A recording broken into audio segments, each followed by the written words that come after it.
kan Nasaaraa biratti bara 586 walgahii guddoo takkaatu taa'e sun biyya Faransaati. Dhalaan nama moo namaa miti waan jedhu irratti dhiirtummaan gurguddoon areenni jilba dhaabbatutu wal geesse. Mema kamiin sinii jee dubartiin tun nama moo beeylada nama moo namaa miti tuni haasawa qaba kuni filannaa qaba billaa alaykum rabbii jaa dubartiin nama moo namaa miti waan jedhu irratti wal gahii ta'an. Eegas booda khalaas nama jaanii murteessan erga nama taatee hoo maaliif uumamte dhiira kaddamuu qofaaf uumamte jaan. Biyya Hindiitti hoo Hindii biratti wanni dhalaa tanarra jibbamu hin jiru.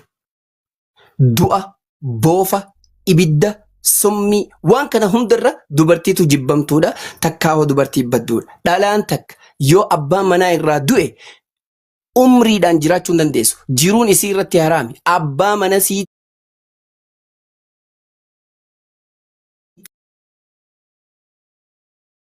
yituu boochuu osoo lubbuu qabdu ibiddaan gubanii ajjeesan. Hin jiru. Isa booda hin jiraattu. Garuu islaamummaan dhalaa bilisoomsuudhaan gadi dhufte dubartii. Xiqqeenyarraa isii guddiste. Salphinarraa sadarkaa itti goote.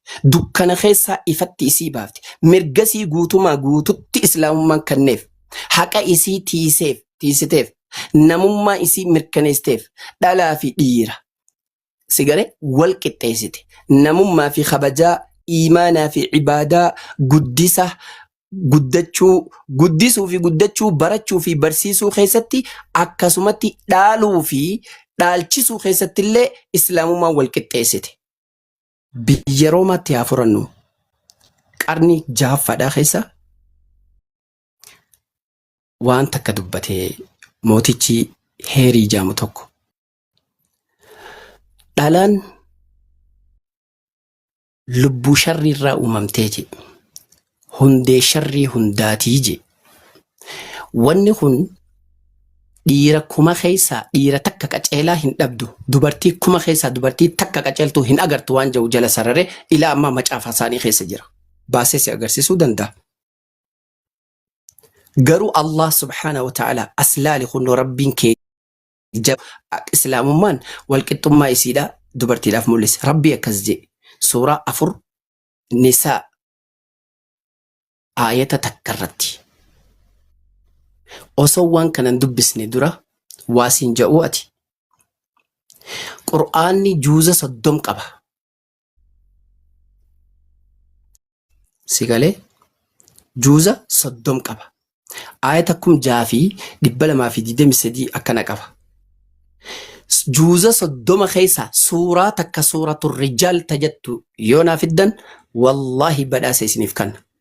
Akkas jechuun kiyya suuratul rijaal jechuun suuraa dhiiraa. Suuraa maqaa dhiiraatiin yaamamtu takka qofa naa fida. Hin jiru. Garuu suuraa maqaa dubartiitiin yaamamtu jira. Sun suuratul nisaa jedhamti. Suuraa maqaa dubartiitiin yaamamtu. Maqaa dhiiraatiin hin jirtu. Maqaa dubartiitiin suuratul nisaa jedhamtee jirti. Sun bira kutee suuratul Maryam jedhamee jira. Maryam illee haadha teenyaa dubartiidha. Waan sun qabiinaa taa'ini. Memma kamiin sin jee. Duba suuratul nisaa aayaa takka irratti rabbiin waan takka dubbate. يا أيها الناس اتقوا ربكم الذي خلقكم من نفس واحدة وخلق منها زوجها لا وبث منهما رجالا كثيرا ونساء واتقوا الله الذي تساءلون به والأرحام إن الله كان عليكم رقيبا. رب لب تكرهن اسن أوميجي لب تكتين سنو لب أباخين آدم لب سنرى هذا من إسا هوا أومي هوا في آدم را إيرا في الألا دلتنا أومي لا دوبا أبان كينيا توك دوبرتي داو جين إسلامو من نبرسيسي هاتي تينيا تك لبو نترى من اللي لبو تك أكمي والكتان تاني رسول ربي صلى الله عليه وسلم حديث أبو داود صحيح خيست إنما النساء شقائق الرجال لما تجرى رواه أبو داود دوبرتين دالان أبليجن ومديراتي جي جالو مسارري سيغالي قرني 8ffaa keessa mootiin biyya Ingiliz tokko dubartiin jannata seentu takka illee nuu hin jirtuu je lubbuun sii halaakamtuudha yoo haadha Iyyasuus Kiristoos Maryam takkitti qofa jannata seena takka dhalaan jannatan seentuu jee dubbate. Faallaa kanaa hoo islaamni iimaanaa fi ibaadaa keessatti dhalaa fi dhiirallee likki wal qixxeesseeti. Suuraa sadaffaa suuraan sun suuraa Al-Imraani ayata 195 irratti fastajaaba lahum rabbuhum annii laa udiicu camala caamilin minkum min dhakarin aw unthaa bacdukum min bacdin jee jala sarare. Faallaa warra kanaa galata nama dalagaa gaarii dalagee hin balleessuu jee dhalaarraa haa ta'u dhiirarraa haa ta'u. Sigalee isaan hundinuu waliin isaanii walirraa hijee dubbate walirraa argaman. Fakkeenyaaf yoo intalti dubraa takka dalagaa gaarii dalaydee rabbii isii cabbaddee wallaahi jannata galti. Ilmi dhiiraa tokko yoo rabbi qaalii rabbi godhuu baatee ibaadaa rabbi godhuu baate azaaba seena. Dhiira ta'ee uumamuunsaa abaddan azaabarraa isan bilisoomsitu na amani. Dubartii taatee uumamuun isiidhaa jannata isiin dhorkitu.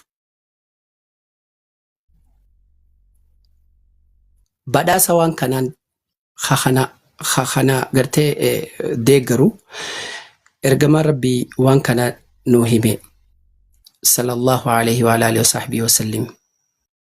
ما من مسلم له بنتان فيحسن إليهما ما صاحبته أو صاحبهما إلا أدخلته الجنة.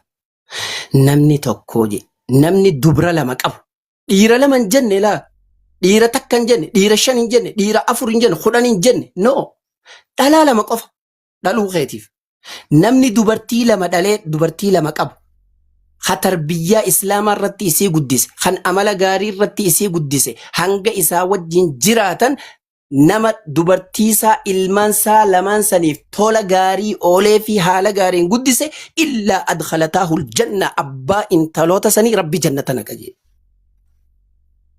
Abbaa dubra sanii rabbi jannatuma naqa. Sigalee ajaa'iba miti waan ajaa'ibaati wallahi. حديث صحيح ابن ماجه خيستي لكوفسا حديثا كم لما في دبسا قالي في تربات مشارة لالجو دنديسا قرتي مسند إمام أحمد خيستي كم سدي في دبافوري في دمي أفر خيستي لالجو دنديسا سيقالي مسند قرتي وانتا خيستي لالجو دنديس لفظي أخرجه ابن ماجه إساتو الخاي كم سدي في دبجا في تربات مرة لالجو دنديس وانه وان أداتي وان غاري وان كنا أتشي وان براينا فيني barachuun dandeessu dubartiin ammallee kitaaba isaanii keessa jira. Sigalee gartee Khabir Paawulos barreessa keessatti dubartiin haa abboomamtu gab jettee haa jiraattuun jaamane haa barsiiftuu hin jau yoo mana barumsa mana cherchii keessatti illee waa takka gaafachuun isiidhaaf qaaniidha jaa yeelloodha. Barbaadde taanaan gaafii qabaattu abbaa manaa galtee manatti haa gaafattu jaa. Garuu faallaa kanaa حديث صحيح خيستي ارجم رب صلى الله عليه وسلم ابي سعيد الخدري حديثا وجبال خيستي طلب العلم فريضة